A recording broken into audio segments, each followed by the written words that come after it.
My name is Valerie Licata, and I am a senior CSM with MemberHub Givebacks. We are called Givebacks now, but just 27 days ago, we were MemberHub. So I like to say MemberHub Givebacks like it's one word, just so that people are familiar. And tonight we're going to be talking about the store and fundraising, but primarily fundraising. So you can put your information in the chat when you get a second, Colleen.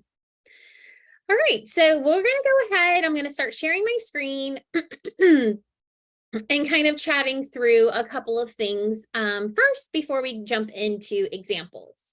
So as someone else mentioned, that there are a lot of different ways in which you can utilize give back fundraising: thons, crowdfunding, auctions, ticketed events, raffles, and honestly, just about anything you can dream up of.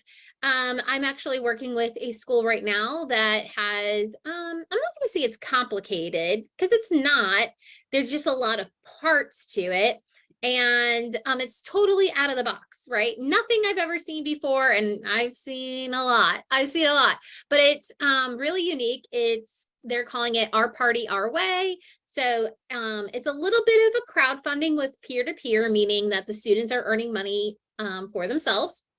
But the reward system is votes, and they get to use those votes to choose the food and the entertainment for their big bash at the end.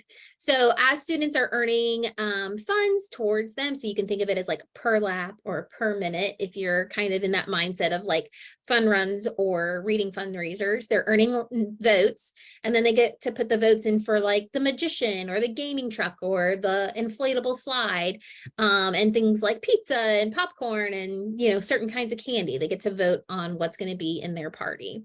So it's kind of a unique idea, but that's the beauty of givebacks. You dream it up, we can figure out a way for you guys to use it as a fundraiser. So you don't have to be super traditional. You don't have to be like, oh, it's this, you know, this square thing that like, oh, it's just this is all we can do. Honestly, it is such a versatile platform, very customizable. So don't let the word fundraiser, and don't let, you know, oh, I just can only do raffles or something like that stick in your mind. There's a ton of different things that you guys can do utilizing Givebacks fundraising. And well, that's what I'm here for. I'm here to help you figure out how to do all of that. Okay, so next up, oops, I think I might have gone the wrong way. Oh, to go visit fundraising, you're going to select fundraising under your tools, and then you can click on any one of the different types to get started. And of course, as you're running your fundraiser, you're just going to select manage existing fundraisers, and that brings you over to the fundraising side of Givebacks. Couple of things to get out of the way, because it's always a big question, is, well, how much is it going to cost me to raise money, right? So I like to say there are 4 options. This image is broken down to really that there are 2, but I like to say there are 4. And it doesn't matter what fundraiser you're doing, whether it's something you've dreamt up, whether it's an auction, whether it's crowdfunding or an a-thon, the fee structure stays the same. Same thing goes. It's not like you get this, oh, this high level of platform or this low level of platform. No, it's one kind of platform, and it is what you get. The only reason why we give you choices in pricing structures is because we want you to do it the way that you want to do it.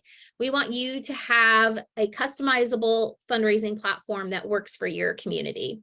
And, you know, you guys have your best interest at heart. So you also get tons of one-on-one support from start to middle to end, and that can be me. That's what I do. So pricing structure number 1 is what we call free pricing. That means there are no platform fees. You as a organization, PTA, do cover the Stripe fees, which in the fundraising platform is 2.9% plus 30 cents per transaction. Of course, American Express has to be bougie. They're a little bit different, but that's par for the course. But there is no platform fee as it states here on this graph. You are only responsible for the 2.9% plus 30 cents per transaction. However, your donors do have the option to tip. They can tip $0. They can tip $1 million. It does not matter. You're still only going to be responsible for the 2.9%, and your donors do have the option to tip. But whatever they do tip, it does go to Givebacks to offset our platform costs, which we gave you for free. So that's option number one. If you don't like the idea of tip, or you don't want to cover the 2.9, you can move over to our flat fee pricing, not flat free, flat fee. Try saying that 5 times fast, right? So the flat fee is a platform fee of 7.5%, but you get to decide who pays that 7.5%. Is the PTA going to cover that? Are you going to automatically pass it to the donor? Or would you like to ask donors during checkout if they would like to pay the fee? So that's why I say there are 4 options. You guys do free pricing where you're covering the 2.9. You guys do flat where you are covering the entire 7.5% plus the 2.9. You can pass to the donor. They're paying the 7.5 plus the 2.9, or you can ask during checkout. So in that case, if someone says yes, they're going to cover the fees, they're paying the 7.5 and the 2.9. If they say no, then the PTA is covering the both the flat and the stripe fee for that one. Are there any questions about the 4 pricing structures? This is usually where we get a lot of questions. So feel free to unmute and ask.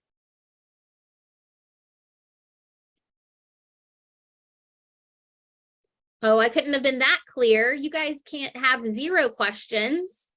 I actually do have a question. Okay, perfect. Kind of in regards to that. What would make me want to do the fundraiser, say like for the business sponsorship, versus just doing a store item of a donation of sponsorships? That's a great question. So for me, I definitely prefer to have it in the fundraising platform for a couple of really important reasons.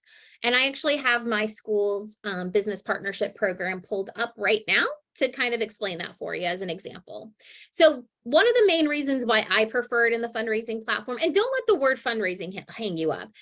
A lot of people don't consider business partnership fundraisers. They consider it just donations. That's okay. It doesn't have to be a fundraiser in the sense that you're raising a lot of money or doing anything. It's just what we at Givebacks call the platform, but you don't have to worry about it, whether technically it's a fundraiser or not. So don't let the word, first of all, don't let the word get in the way. Okay. So that's number 1. Number 2, the reason why I like it is because it's not intermixed with all the other junk I have in my store. I sell uniforms. I sell spirit shirt. I sell memberships. I sell a bunch of magnets and, just all the other spirit items that fit in the store perfectly, but I don't want it all intermixed for my business partners. I want them to have a clear and concise place to go to read about what we are offering. So that's reason number 1, just having an individual platform for them to go and take a look at without having any distractions of everything else in the store. The second reason why I like it is because I get to give as much information about the program as I want in a landing page. So as you can see here, I talk a little bit about who you can communicate with, who you can send a check to if you don't want to pay online, all that kind of information. And then when you scroll down, you can see the different levels that my school offers. Obviously, you might offer other levels, and that's totally fine, or even more than just 3. You can make as many as you want. This is just the example of my school. So when they come here, they can see all of the information very clear and concise and in a pretty way, right? Now, the third and probably my most important reason is that I get customizable receipts that are just for this fundraiser, or not fundraiser, but campaign. Sorry, I already told you not to worry about the word fundraiser. So I get to send a specific emailed receipt for this specific campaign, meaning that I can add things like EIN donation information. I also have a link in my receipt that takes them to a Google Drive where they can drop their logo. I can collect very specific information that I need from my business partners, like their address and things like that. And I don't have to worry about that being intermixed with the other things, right? So in the store, you can also make customizable receipts, but that goes to anyone who buys anything in the store, meaning if they buy a t-shirt, they're going to get the same receipt that my business partner is. If they buy a membership, they're going to get the same receipt that my business partner gets. So for the automated receipt alone, that's my preference. And then I would say that the last reason why I like it is that I pass on all of the fees to the business partner for their convenience, right? They can mail me a check. I'll go pick up. Hey, you're going to write me a check? I'm going to go pick it up from you. But if you want the convenience of being able to pay online, which many of my business partners do appreciate, then I'm going to pass the fees on to them. I have read, and I am not pretending to be an IRS expert, but from what I have read, this is my personal Valerie advice, not givebacks, not PTA, not anything. I believe that they can also write off the fees. So considering that it's a whole donation, but you would want to check for yourself. So it doesn't bother me to pass on the fees if that's kind of what you were going at, Crystal. Thank you. Did you have any other questions about that or thoughts? What are you thinking? I created mine, but you mentioned specialized receipts and a drive folder, but we'll go through everything else and then maybe I can email you that information. No, it's totally fine. We have plenty of time. Go ahead and ask your questions now, or if you're not ready, that's okay too. I'm not ready. Okay, no worries. So That's why I prefer to do it in this platform and why I do recommend that people do it here versus adding things to the store.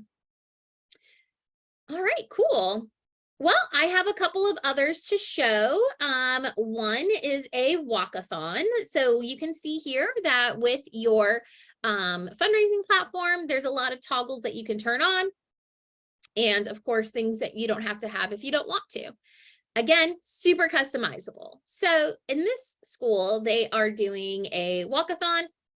They have their thermometer bar towards their goal. They also have the countdown timer. Both of these things are optional. You can have them on or off, up to you. And then they also have not only sponsorship levels attached to their walkathon for the businesses, but they also do per pledge laps. You can choose to do just flat donations, or you can choose to do per minute for reading or per lap for, fun runs or jogathons or whatever you want to call the athon. So you can do donations in both ways, by activity and flat donations, or just flat donations. In this example, they're doing per activity and flat. But what I like about this one is that they're also selling their sponsorship levels. So like the back of the t-shirt or just sponsoring the event themselves. It's all included here on one page, which is really nice as well. Of course, you get to add in any sort of information you want about your event. And they've added in a couple of bits of information when it comes to student prizes. And this one, they've also decided to view students and classes in a public way. You can choose to just do classes. You can choose to just do students. You can choose to do neither. But this particular one has chosen to do students and classes in a kind of a public way so you can see a public leaderboard. They've also have a student leaderboard and the class leaderboard, and they've also built out their student prizes. So they have student prizes that raise at different levels. So how many laps they've walked, also how many dollars they've raised, and they're also doing class prizes. You can also do it based on activity, meaning like laps or how much money each class has raised, or you can do it like top class. Again, super customizable to whatever it is that you want to do. And me and anyone else on the CSM team would be able to help you kind of chat through maybe how you would want to do yours. Of course, on the back end, you get all of the reporting. You'll be able to see the students, the donations, the classes, and of course, prize reporting. So this is a great one this is the exact same setup for a reading fundraiser. I believe, Jessica, you were the one who mentioned reading fundraisers. It's exactly the same kind of setup. You get to make a bunch of different choices. One thing I also forgot to mention here is that they've chosen to register all of the students. You can choose to have the parents register the students to participate as well. So if you have waiver information, you can include that. If you just want the parents to be able to log the minutes, you will want them to register the student. Again, very customizable, a lot of turn this on or turn this off, and your CSM is going to be able to walk you through that. This is one that I just threw up earlier today, actually. This is a school in South Florida who wants to purchase this really cool lion head for their athletics department for the kids to run through. I'm like kind of obsessed with it. And it's just a plain old Jane kind of donation. So they're just asking for donations. It's got a thermometer bar that they're excited about. They have images. They have some information about what they're doing. And it's real simple. You click donate. they have chosen to do some preset donation amounts, but of course, anyone will ever be able to just donate $1 if they want to. What's nice about our crowdfunding or donation platform is that if a donor wants to make the donation recurring, they can choose to do so. So if they want to do a weekly, monthly, quarterly donation, they can. It should be noted here that even if a person chooses to do a recurring donation, their donations will end when your fundraiser ends. So for example, if this person was to make $1 a month donation, but this fundraiser ends in 3 weeks, they'll never get that second month charged to them. But if the fundraiser maybe runs the entire school year, well, then every month that $1 will come out, just like Netflix. So you can encourage your families if you want to have kind of an open donation drive that's just like, you know, a little bit more passive, kind of like, hey, if you're feeling generous and you want to donate, and if you want to make a recurring donation, then here's the place to do that. You can absolutely set something up like that. If you want to have like a really specific goal for a really specific amount of time, you can also do that. Again, super customizable. Any questions about a-thons and or just kind of crowdfunding in general? Is this sparking any ideas?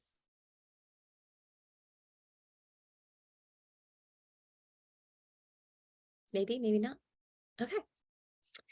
One of the other things that are really popular in the fall are fall festivals, fall carnivals, whatever you want to call it. It's all kind of the same thing. And utilizing the fundraising platform is a great place to do that for a couple of reasons. So this one is selling wristbands. Again, I like doing this here because you can put in a whole bunch of details about the event on one landing page. It kind of makes it its own website. Or not kind of, it kind of is its own website. So they're talking about how admission is free and that wristbands are only needed if someone intends to play the games. That's how they've set up their event. And so when you scroll down, you can see that they're highlighting some of their business partners, which is a great way to highlight and those sponsors. And then they're selling the wristbands. They also have a chili cook-off that you can enter. You can also pre-order a pumpkin, which is amazing. And then of course, pie the pumpkin. Who doesn't want to pie some kids in the face, right? So they are selling a couple of different types of things, again, all in one spot. And of course, you'll be able to see all of the information that you need for those items on the back end. And you can also check people in utilizing Givebacks fundraising. So if you have a ticketed event and you want to do an electronic check-in, you're able to do so. All right, let me go ahead and, oh, Valerie, yeah, absolutely. On the ticket, does it have to have a dollar amount attached? So if we wanted to do a free event, but we want to make it a ticketed event to kind of monitor how many can come in or who we send a wristband to, can we do that? You can. You're going to create a promo code, and that leads me right into the next one. So this is a great example. So this is my elementary school PTA, and we do a membership appreciation every December for a drive-in movie. Sub, I'll get to you in just a second, okay? So again, you can see all the details of the event. It is a free member event, but there is a $5 charge, which secret, it's $5 to join our PTA. It is a $5 charge if you're not a member. So it's a little bit on the honor system, but you can see pretty much all over the place. And of course, when we're advertising it online and we're advertising with flyers, it says, if you're a PTA member, use promo code PTA 2022 in order to make your ticket free. So some people still like to make the $5 donation because they're just happy to do so. Some people aren't members. This is how we make them members. And then of course, those who pay attention and know what's up, they use the promo code to make the ticket for free. What I like about doing it this way too is that, again, everything's in one spot. So even though they've made their ticket for free, we sell concession packages, right? So this particular year, we sold the elf kit. You got to choose cheese or pepperoni pizza. You got to choose your drinks. And there is options for all of this as you're in the checkout. So that way, when the cars come up, we say, oh, you're the Licatas. Here you go. Here's your pizza that you already ordered. Here are your drinks that you already ordered, bagged, ready to go. And they just keep moving, park, and watch the movie. And of course, we sell individual ones as well. Does that help, Crystal? Yes, thank you. You're so welcome. Saba, what was your question or comment? So we do hold a big event in our school, and it's pretty popular, and we call it Falcon Fest, which falls in the end of November. So at the back end of this, if we decide to do that rather than sell a product on our website, are the reports pretty easy to pull? Like if we want to see who bought what, how do Absolutely. you get them separated, the wristbands, or if we offer a punch card, if we offer something else can we separate them to where it's not so much work at the back end for us? Yeah. So here you can see all of these are different tickets, let's say, right? So like you can see there's the ticket, there's the water, there's the candy. You can filter here to anything you want. So if I want to say ticket, I can apply. It's only going to pull the tickets and I can export that.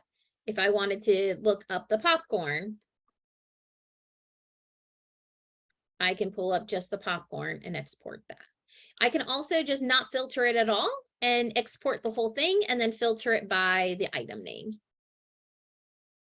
When it comes to some of these larger events, sometimes it's nice to just pull the whole thing though, in case somebody made multiple purchases. So sometimes it's nice to just go to the view purchases, export, and then organize it by name. So that way the individual person is getting all the things that they need. So just a little bit of there's multiple ways to skin a cat. But what I like about this one too, again, is that you can check people in, and I can show you how that works too. So if I was just pulling up, Valerie's here. Okay, I'm going to type in Valerie. Okay, well, you can see I bought a lot of candy and stuff, so no judgment, right? This is a judgment-free zone. So I bought a ticket. Oh, she's here. Oh, hang on, let me uncheck it. Okay. Oh, Valerie's here. I'm gonna mark her as checked in. She's good to go. Oh, who came next? Darlene came. Oops, not Darlene. Darlene's here. Okay, cool. So we're gonna go ahead and check her in. What's nice is that it's searchable. Is that helpful? Not helpful? Very helpful. Yes. Thank you. You're so welcome. All right. So kind of moving into some more carnival festival kinds of things. This is Carolwood. They are also in Tampa, and they do something every year called Hootie Fest, which is, you've guessed it, just like a fall carnival, fall festival, whatever. But they also have a couple of extra things like auctions and raffles. So again, one place for it all, right? You can buy your wristbands. They had I like to call it, I joke and I say it's like early bird, regular bird, and late bird, right? So they had a couple of those kinds of things. So, your wristband for this, a wristband for that. They also had food and activity tickets in bundles. You could bid on your auction items. And I should note too, that all of this has different start and end times, right? So you're going to want to sell your wristbands and your tickets to your event probably a month out, maybe even. But maybe, you're not going to want to start your auction until the week of, or even the day of the event. So you can turn things on and off as you see fit, all within the same website. So bidding online is a really easy way to be inclusive, even if people can't come to the event, even if your community wants to bid on the auction items, they're able to. Also, you're not chasing someone down at the end of the night because they filled out the bid sheet and walked away, right? The card does get charged right at the end of the auction to whomever won the item at the price that they won it. Another thing is that they get text message alerts. They're not circling a table. They're actually like watching their own kids enjoy the festival. These are the things that are my personal pet peeves when it comes to like paper and pen auctions. Can you tell I'm like venting a little bit about it? So it's a really nice, convenient way to do it. Same thing with raffle entries. People can buy different ones. So you can see here, they had 5 for 1 on this particular one. And then I think they had one that was like a little bit more expensive. You get to do it individually. So, nope, these were all 5 for 1. I swore they had one that was, well, anyways, you can use your imagination, pretend that they had 1 for 1 too. So all of the entries get purchased online. and you can have the system pull the names and winners for you and notify them. So it's really convenient and requires a few less volunteers to manage the actual event. So you can put those volunteers to better use, maybe on the inflatables, right? Things that are a little bit more pressing than managing a bowl of tickets. And of course, they had an open donation as well. Any questions about raffles, auctions, or these kind of combo events, as we like to call them? Anybody do something similar? Interested in doing something similar?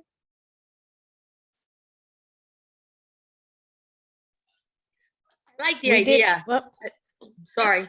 No, you're good, Patricia. You like the idea? Yeah, because the way we did it this past years, we set up the baskets and then we had like clipboards with, you know, people. And then it was, like you said, it's just difficult to flag people down. It took a week or two to get payment and pick up baskets. And I like the mere fact that you are able to reach people who are not able to participate for whatever reason. Yeah, maybe Um, it has sports or something that day, you know, and they'd be there otherwise, you know, stuff like that. Yeah, so I really like this idea a lot. Thanks. Yeah, of course. Really nice way of doing it. Saba, were you I gonna say? agree. No, Yeah. I agree. Like I was saying, we had a very similar event. We just had sold the tickets, and you are so limited with what you share on if you're selling something on the store versus here, you're actually creating a landing page, like you said. So I really love this. That Oh, will be perfect. And I yeah. probably will start, you know, building our own like right now because it happens in November. Yeah, we can work together on it for sure. One thing that is not visible here, because this happened last fall and we've made some upgrades, is that you actually get multiple images for everything now too. So if you wanted to have, like, for example, this Tampa Bay Bucks ticket package, right? The picture's not super great. You only get one, but now you can have multiple pictures. So you could have something like really zoomed up on the football. You could have something really zoomed up on this, you know, flyer or something that they have there, right? So like you can also, you know, even thinking about this one, right? You can have multiple images on every item. So that's just one other thing that I wanted to mention too. All right, cool. So this is another example of kind of that run style. They also did flat donations. So they called it the House Hustle. Again, all kinds of information about what the House Hustle is all about. They also had a spirit day. They had a fun run schedule. And when you went to the student page, you could see all of the things that they could win. They had some like really snazzy prizes. And then they also had group prizes, which are their different houses. They're a school that has that kind of like does like a little bit of a Hogwarts thing. So, you know, all the different little houses, and they did the competition based in that instead of in like homerooms or grades. Is there anything else that anyone else wanted to see? Those are kind of all of the examples that I pulled, or any further questions?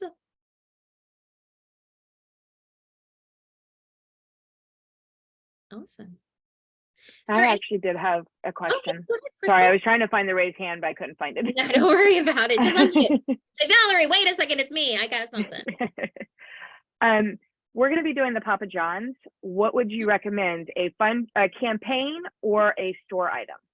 So for the Papa John's cards, I actually do recommend the store. You can collect all the information that you need. There's only one item. So I tend to be like, if there's one item, it can go either way. But for the Papa John's cards, I do recommend the store. Right. And have done that a million times. And the best way to do it is to make sure that you're collecting the right information. And one other bit of advice when it comes to the store, and I'm going to go ahead and pull up my store really fast to kind of show you. I don't have the Papa John's cards in my store, but I do want to show you one thing. So when you are asking for teacher information, because you're going to need that teacher information to be able to deliver those cards to the right student, right? So let's just imagine that this is the Papa John's card, and you don't need to collect first name, last name, email, or phone number, because that's going to be in the checkout. So you'll know who purchased it. But something that you are going to need is the student's first and last name, right? So you're going to want to have that there. That's a fill-in, you know, block, right? They're going to fill that in. But then you're also going to need to know the teacher's name. So let's just imagine this as the teacher's name. And then you're going to want to create that as a drop down. You do not want to make that a type in. Reason being, your data will be junk. So when you go to run that report, even if it's a teacher named Ms. Smith, you're going to have MISS Smith, you're going to have MRS Smith, you're going to have MS Smith, you're going to have just Smith, you're going to have Miss Smith spelled, misspelled. You want to make that teacher a drop down. Now, as I was saying all of this, I did have one other thought, Crystal. Are you going to do any sort of student competition? Like the student who sells the most Papa John's cards gets a blah, blah, blah. No, Okay. not for this one. If you were, then that would be a good reason to put it into the fundraising platform, because then you could have that leaderboard. Or so if you were doing it by classroom or you were doing it by student, it would automatically generate that leaderboard for you. So that would be a reason to put it in fundraising if you were going to do any sort of competition. Make Great, sense? thank you. Yes, thanks. All right. Any questions about store that anybody wanted to chat about? Yes. Yes. All right, Crystal, what's up? We have old spirit items in there before I found out that we should use the predefined drop-down list of teachers. So we were doing where just text fields, because I got tired of year after year recreating that list. Oh, but it's so worth it. It's so worth it. Is there a way to go back and add that? Because every time we also track inventory through MemberHub. So this is And what it I keeps giving me an error. Yeah. So do you want to tell me your school again, and we'll pull up, do you mind if we pull up yours right now? No, you're good. Collins. Collins. And what is it? Is it Collins It's PTA? Collins PTA. Okay.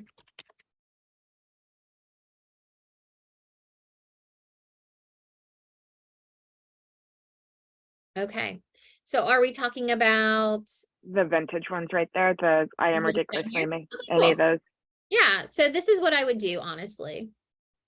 I would go over to your products, and are these new, like, did you just recently add them, or are these like previous orders from like a million years ago? The ridiculous amazing was last year's order. So, All right. or last year's spirit shirt. Okay, so your question is, how do I edit this to have new teacher names? Is that right? The pick list from it. The pick list from it. Yeah. So Yeah, what you're going to property. do first is you're going to go to contacts, create contact properties. I've got the homeroom teacher, the one. The homeroom teacher, you already have that one. Okay, cool. Mhm. So you've already done step one, and then we're going to go to manage products. We're going to go and edit this. We're going to go to additional fields, and we're going to delete that one. And then we're going to add the contact property of homeroom teacher.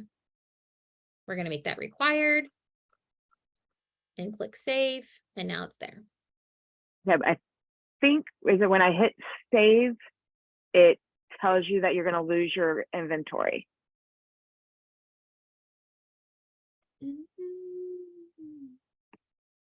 Even though I'm not touching that.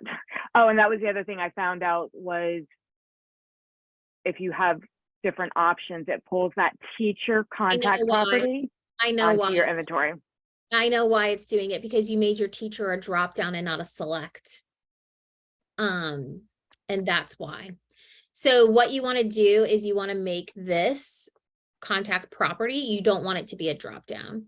You want it to be a, well, it's not going to, so you want to make it a checkbox or a multi-select.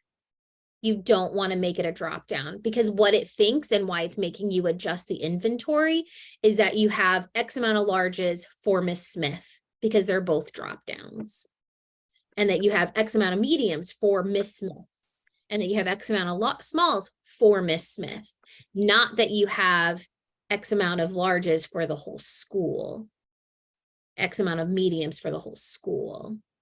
When you have two selects, it thinks that you only have that amount of inventory for this other select. Okay. Does that make sense? Yes, I'm just thinking, don't the multi-select and the checkboxes there, you see all of those. I have 70 teachers. Right. So I know that it's frustrating that you'll recreate the wheel at the moment right now, but you get to add it to every single product from here on out, and you don't have to reinvent the wheel each time. Right, but when they go and see that product and they are filling in the boxes, isn't that they're going to be, all of those check boxes are going to be in their face? Yes, it's going to be similar to Okay. this, but it's not as annoying as you think it is. Okay. I don't know, and actually this might be a bad example because I don't know. Yeah, they don't have they don't have the teacher list yet. But at my elementary school, we have to do the same thing, and we don't have 70. I think we have like 50, 54. So we have quite a few too. It's not as annoying as you think it is. It will be okay, and it will be better for you. So sometimes I think we as volunteers and as PTAers are like, well, I just want to make it easy for them. But sometimes ladies, we get to make it easy for us. And this is going to be one of those times. We're going to make it easy for us. Okay. Okay. And this is going to be easier for you. Promise. Cross my heart, hope to die. Promise. Okay. Thank you. Thank you for bringing that up, because sorry that it took a second for my brain to work. It is late in the evening. You guys are my 12th meeting of the day. So my brain's a little fried. So it took me a second to realize why it was doing that. I was like, wait a second, why is it doing that? Is there anybody else that had any other store concerns or thoughts or questions? And this is a great learning opportunity for everybody else too. So when you want inventory, you can't have two selects. Unless you want two selects, like color and size, right? That's a good way to have two selects, because you only have so many in black and you only have so many in white. So that's a good reason too, but